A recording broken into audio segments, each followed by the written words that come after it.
Techlandia is recorded at the central office on the east side in Portland. Central office is a one stop for all your office or meeting needs. Check them out at centraloffice.com.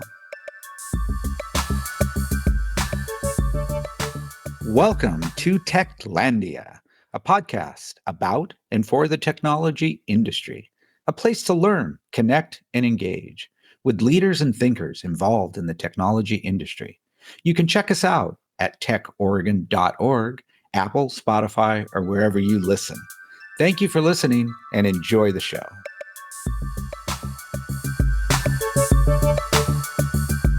Welcome, everyone, to the latest episode of TAO's regular podcast series, Techlandia. My name's Skip Newberry, President and CEO of TAO, and we're excited to have with us here today Delfina Chain with Chaindots. Delfina, welcome. Thank you so much, Skip, for having me here. It's an honor to be a part of the association. Super excited about this partnership and for being part of this great community, and happy to be here. So thanks very much for inviting me to this episode. Excellent. Well, I thought it'd be great to maybe get into a little bit of background on you and your professional journey. As I understand it, you were born in Argentina and are kind of very well internationally traveled. Would love to hear a little bit about how your journey kind of brought you to right up until Chaindots was created. Thank you. It's sort of, like when you look backwards, the sentence of Steve Jobs, you can connect the dots looking forward, you can only connect them looking backwards. My professional career has been a little bit of connecting the dots or seeing dots, and when I saw them before, they seemed that they weren't connecting, but now it all makes sense. So a little bit of myself. I'm technically a lawyer. I studied law in Argentina, as you are saying. I was born and raised in Argentina, but I've been fortunate enough to have exposure to global education, and that was a little bit of a game changer. I need to say. So after studying law, I worked in several financial institutions, and always like in the business, but again with a law perspective. So I was very much related to compliance teams, to money laundering teams, to those kind of teams where risk was embedded in my daily operations. Let's say that way.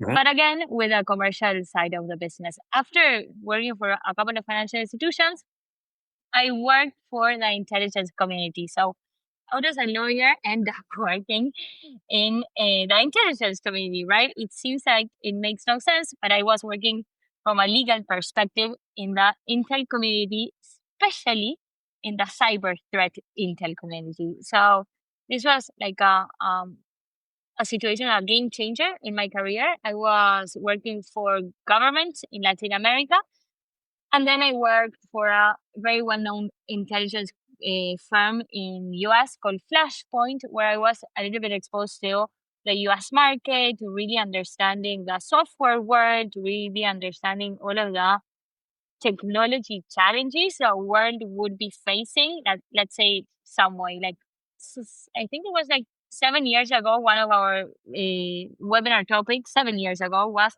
how cyber criminals were using AI to develop cyber attacks. So Mhm. that's a hot topic today. Imagine 7 years ago.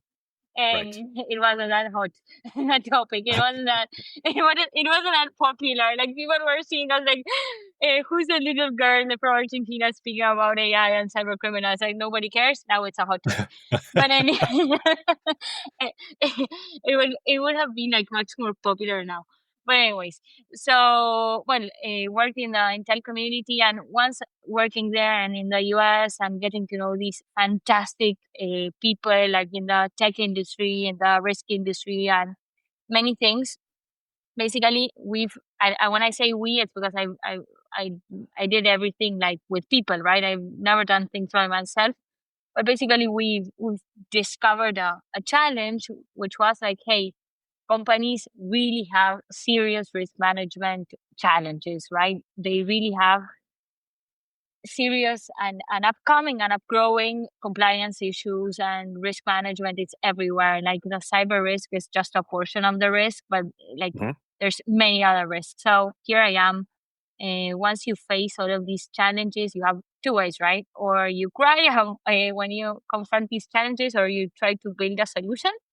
So here we are trying to build a solution, Skip. That's like No, an executive summary of the road. that's great. I'm wondering, what are some of the things you're seeing since you spent so much time in kind of the banking and financial sectors? What are some of the things you're seeing today? What are some of the big topics in terms of risk and compliance concern that these institutions have?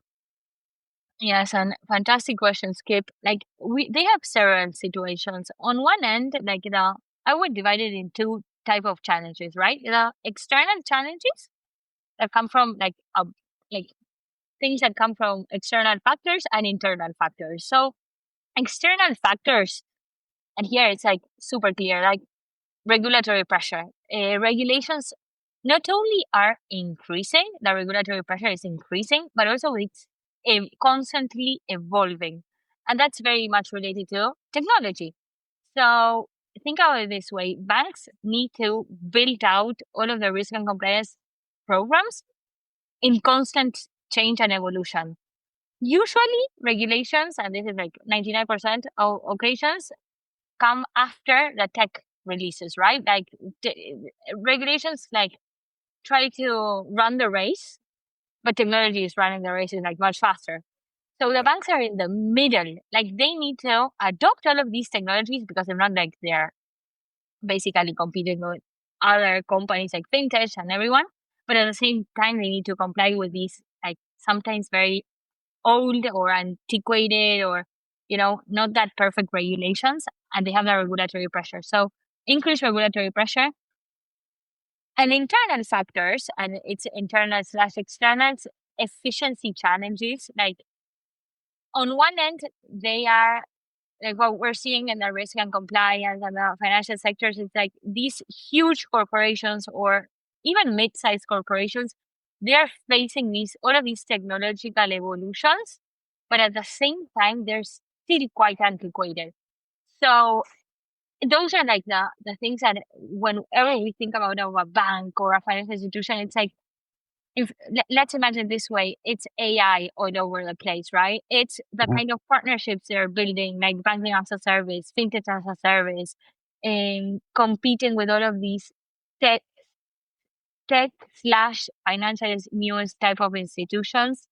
All of these new products and services, they also need to go and target all of these different kind of jurisdictional barriers. Like before you were a community bank and you were serving your community, your community. Nowadays, with that technology, you're serving any client around globally. So I would say like the technological challenges and the evolution and the regulatory pressure. Those are like the main concerns, and finding the correct balance among those two, because Yep. they need to move fast, but at the same time, many times they have like the, the stoppers, right? Right. And as you pointed out too, I mean, when thinking about all the different applications that are out there in the fintech space, it's incredibly complicated. There's lots of relationships to manage, and essentially, like from a compliance standpoint, that's a lot of vulnerabilities potentially. Each of those different partners has to make sure that they're not a threat to the the main company they're doing business with. And so, when you're thinking about like some of these banks and other financial institutions that are building out internal risk and compliance practices, like how do you kind of break it down for them? It seems like it's a pretty daunting a daunting task. And where are some of the areas that Chaindots in particular is helping to make their lives a lot easier? Yes. So great question. And in fact, I will say something that it's not even like a challenge only for like today I was in conversations with energy companies, retailers, Mhm. financial institutions. Like this is a global challenge that we have, right? Once we turn on the internet, and this seems like antique what I'm saying, but there's like a sentence that I love is everyone is someone else's third party. Like if you Yep. think about it this way, we are all connected. a bank to a fintech to a client to a technology beside it to the energy company. Like, it's impressive. Like, we are a world of connections, and companies are a world of connections. So taking it to a bank side, but it's the same. It's applicable to any industry, really. And this is like the most, when you think about it, like in big terms, it's the challenge is huge because you have different geographies, different type of Mhm. companies, different type of structures, different type of products and services, different type of regulations in place. It's a huge challenge, right? How does Chaindots try to, like, how we are helping financial institutions? It's very, very important, and this is one of the things that we are always start our conversations with. Do we know with whom we are interacting? Like, we need to start really understanding with whom we establish business relationships before, like, this is a term that also, again, a term that is very well known, due diligence, right? And Yep. making due diligence, it's not the most fun thing to do, right? Like, either sending out due diligences or replying to the due diligences. Like, how many times did we receive a due diligence from a bank, from a prospect, from a vendor, from a partner, from an investor, from anyone, right? So, Yep. but it's a key component. And Chaindots is basically changing the way, or we are trying to change the way we know whom we are doing businesses with. So our solution and what we are doing as a team, more than just a solution, is trying to empower not only financial institutions, but any institution in establishing like long-term and trustful business relationships. And this goes way ahead, like way beyond the typical send me your AML policies, send me your last audit. Like, we need, it's like, and I'm going to make a metaphor here, and understand me, please. Like, this is a metaphor. Like, whenever you date someone, like, you really want to understand who you're dating. This is the same concept.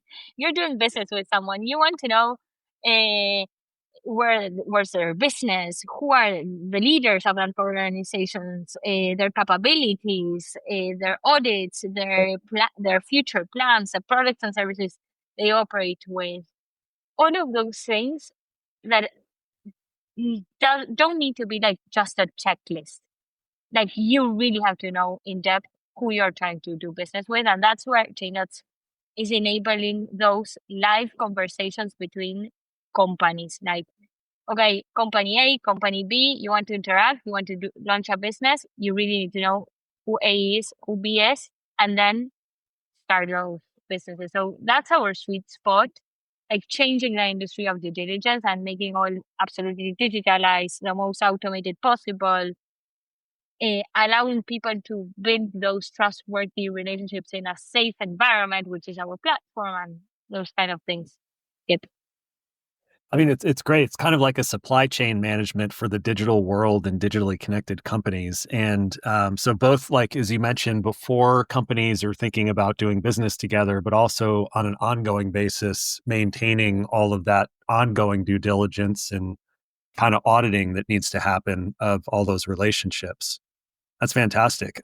What would you say are some of the things you're most excited about as you think about like newer technologies like generative AI, and how are they changing sort of this game, and how are you approaching that from Chaindots perspective? I think that with AI, there's like this, like AI is definitely, it's all over the place, right? And it's going to be all over the place, and we have to leverage AI everywhere. Like, if we want to be in the market, we all certainly, in a way, we will be using AI, or the AI would be using us. We'll see, how it ends. Right. We'll see how we'll see how it ends.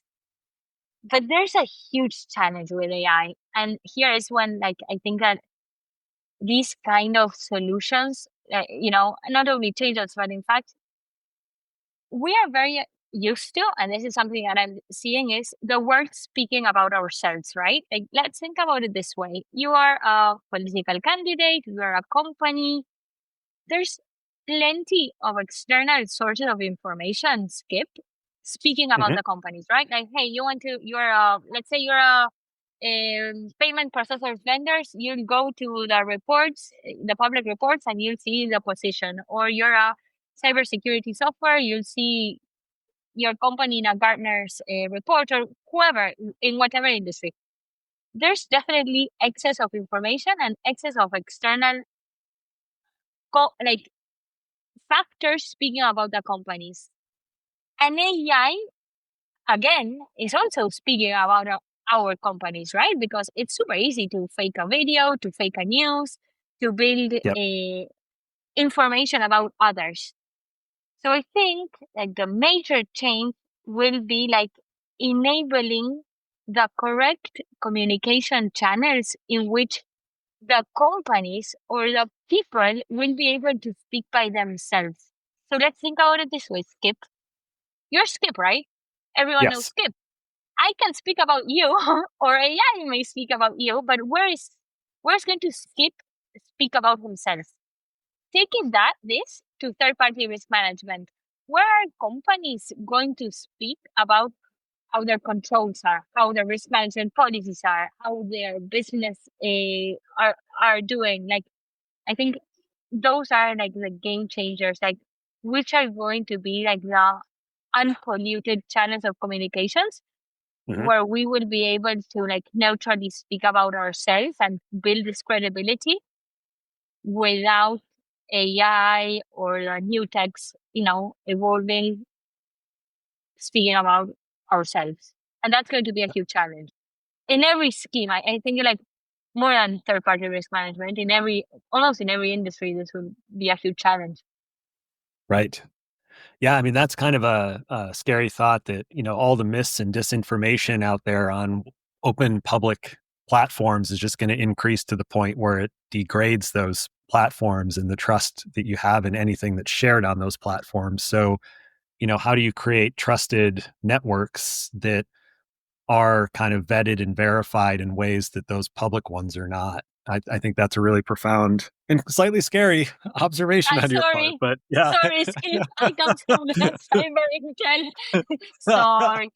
Let's make it more fun because it's like a Friday. I know I'm not supposed to say That's that, true. but okay, let's make it more fun and happier because if not, people won't listen to this. Yes. One thing too that I was thinking about is, and maybe this isn't any more fun or happier, but as we think about how quickly things are changing right now, just in terms of like U.S. trade policy, right? Like tariffs are on, then they're not 24 hours later, and companies are essentially getting whiplash trying to figure out how to reconfigure supply chains and compliance and everything else. And so Chaindots, does it also offer kind of a more of a monitoring or compliance and regulation tracking tool that allows companies to kind of get ahead from a predictive standpoint? They can start to see stuff on the horizon as it's coming down the pike. And I would imagine that our current presidential administration in the U.S. is really testing the limits of predictability when it comes to most platforms. Yes, and here like you have to get used to this. Like it's changing, right? And these are one of the external factors that I was previously mentioning. Like Yep. the regulatory landscape is like challenging not only in the US but globally speaking. No Right. matter in what jurisdiction, and if you think about like the wars going right, like the war in Israel, like Israel situation, Ukraine situation, Russian situation, China situation, like Latin America situation. Right. Little people speak about like there's not enough dialogue about this huge region that it's like changing from one opposite side to the other one. And here, hey, I'm not definitely objective. I've been born there. So the world is in constant evolution and regulations are in constant evolution. So here is where you know be like coming from the intel community and everything, it's like prediction and not reaction is a key player, Skip. And you're like Yep. definitely getting into the nail with this. It's like, how do we predict the things that are going to happen? And here again, AI might be a huge game changer with this. And also data, like the data, like how are we analyzing the data? How are we processing the data to help us transform those data sources, which we have definitely an access, into like processed information that can help us take the right decisions. And there are also like changes is definitely going in that horizon on how can we create like industry best practices?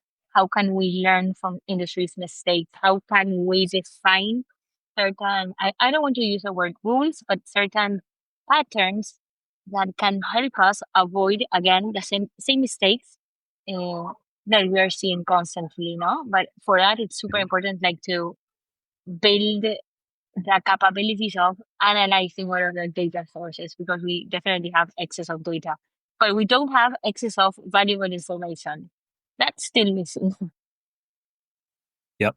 Yep, for sure. And, as I think about, the different sizes and stages of companies out there, you mentioned starting off in heavily regulated areas like financial services, and then, of course, other areas like talking to utilities and healthcare is another area that's heavily compliance driven. And I'm wondering, you mentioned large companies and in medium.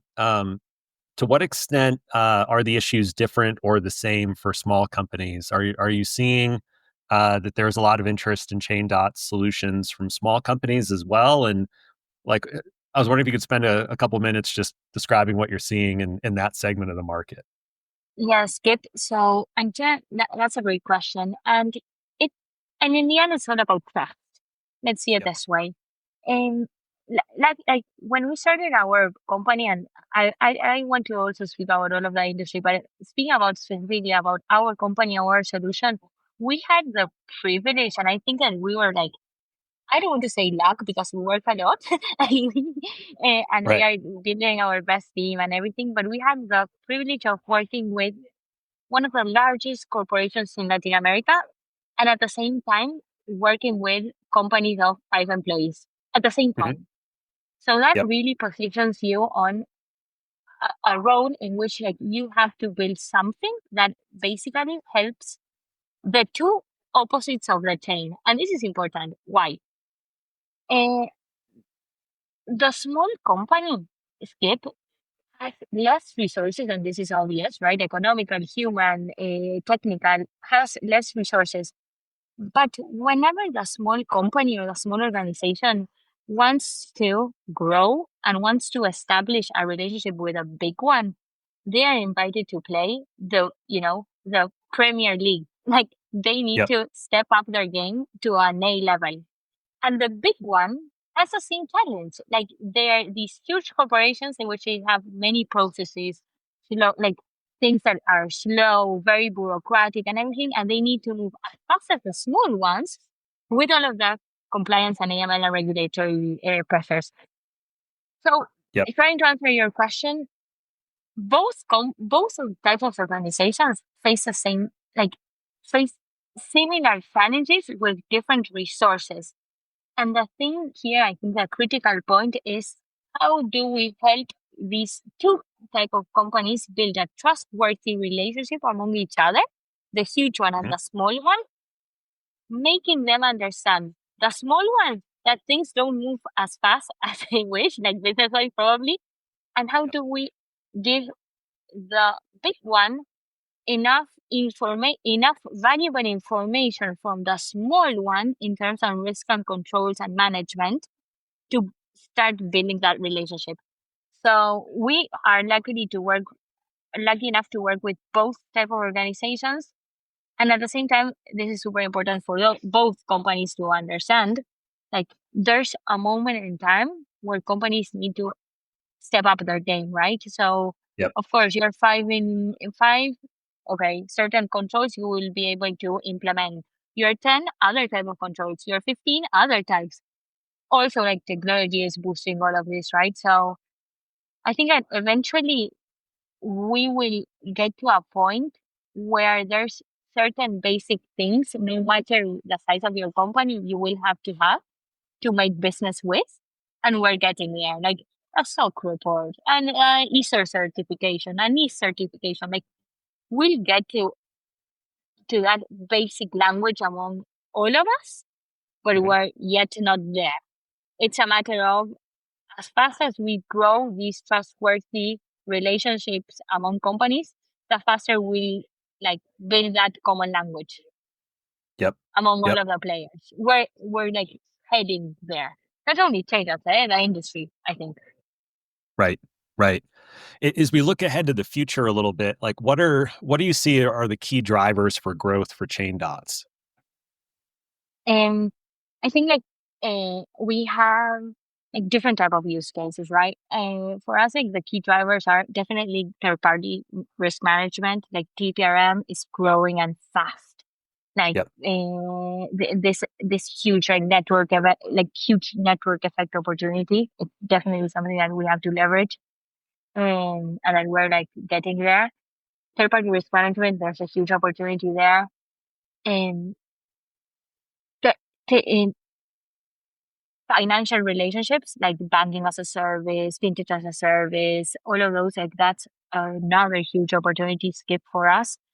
And it's very similar to the effect of third party risk management, but taken to a financial sector. So let's think it this way, right?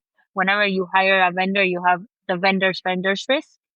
Whenever you are launching a financial service like a banking as a service or fintech as a service or like that, you have the client's risk. So it's the same concept, but seeing it from a different perspective, like vendor management or a client's risk management.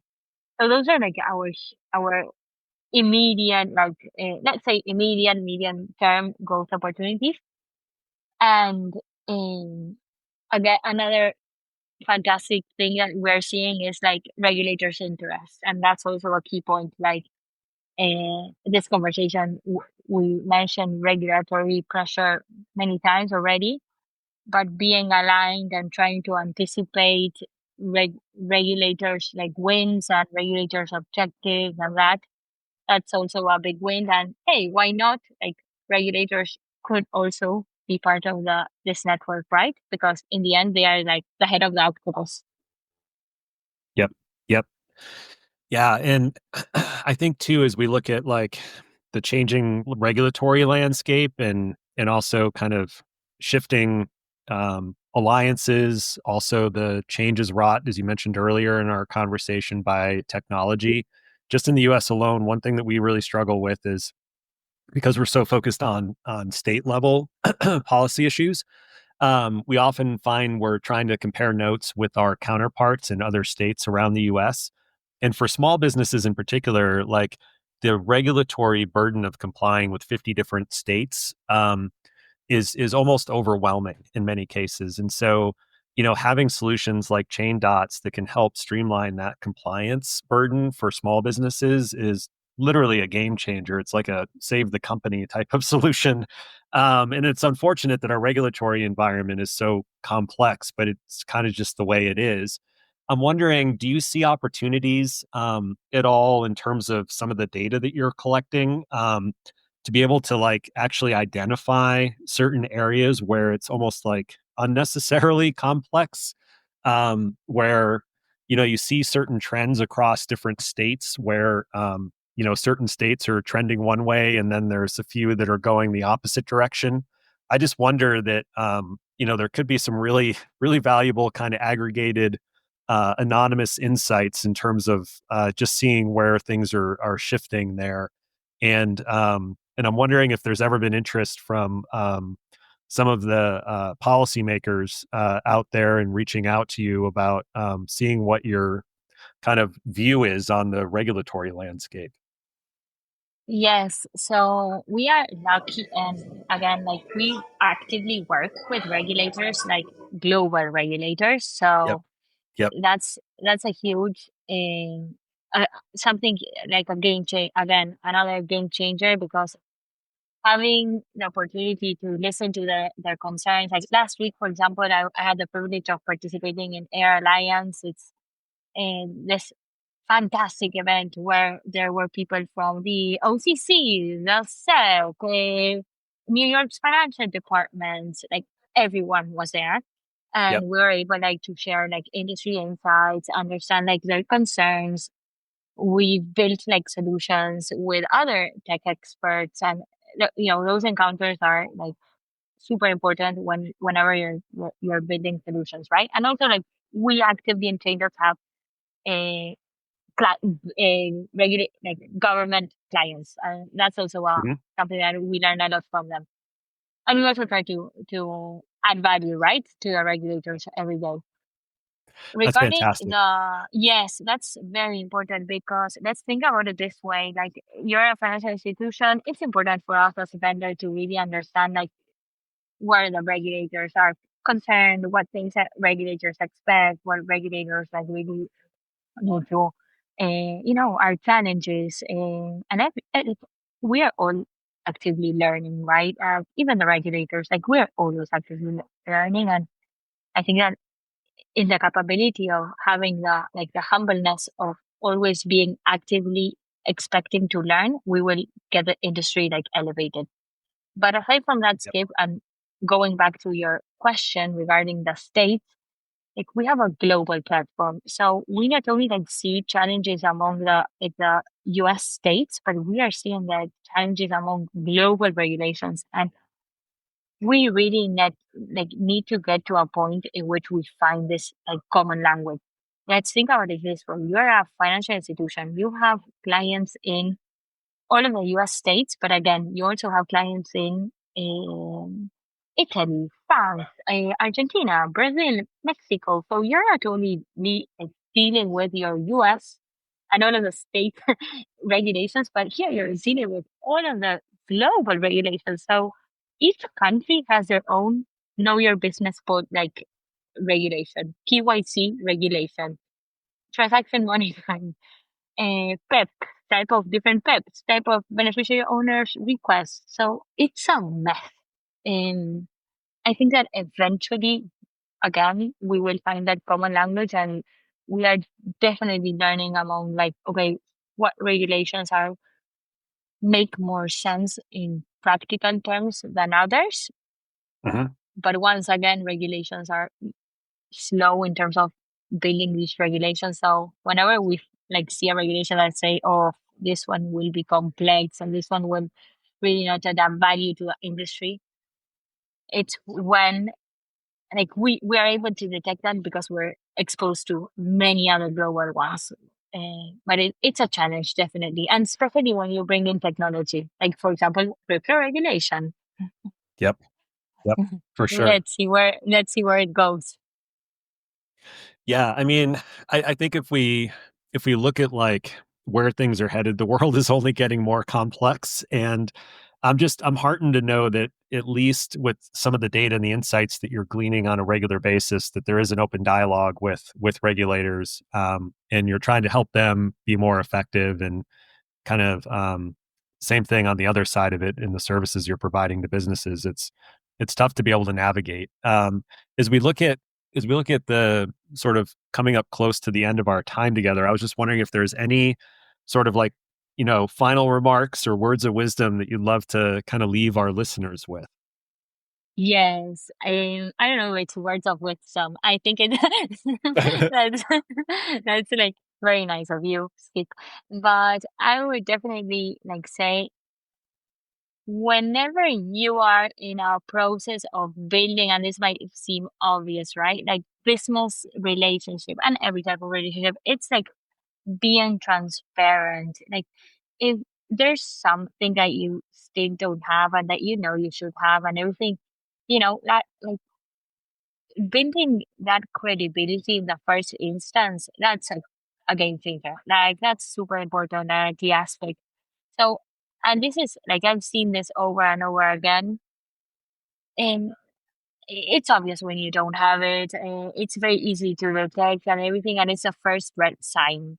So I think that like focusing on the core values, like being transparent, being collaborative, being open to suggestions, like understanding like if we don't know everything, and we have to collaborate among the different type of industries and different type of industry actors. So super. And I think that also, like thanking you for this space, Kip. Like these are as type of associations are key players in fostering and promoting these type of collaborations and associations, right? And dialogue.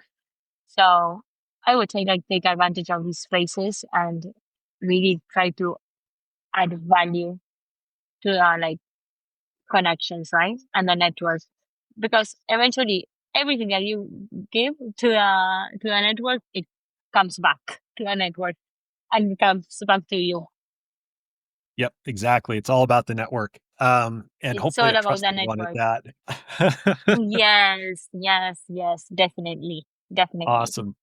Well, thank you for spending some time with us, and I know it's late for you on a Friday, so even more gratitude your way on our behalf for taking some time. And I'm sure our audience enjoyed the conversation as much as I did, and I know I learned a lot too. And as one recovering lawyer to another, it's nice to be on the other side of Yeah. practicing law every day. Uh, so with that, I hope you have a great weekend, and thanks again for spending some time with us. Thank you, Skip. Thanks, everyone. Thanks, Timothy. Thanks, Array Association. It's been a pleasure. Enjoy your weekend, and hopefully you liked and we'll continue speaking in another opportunity. Excellent.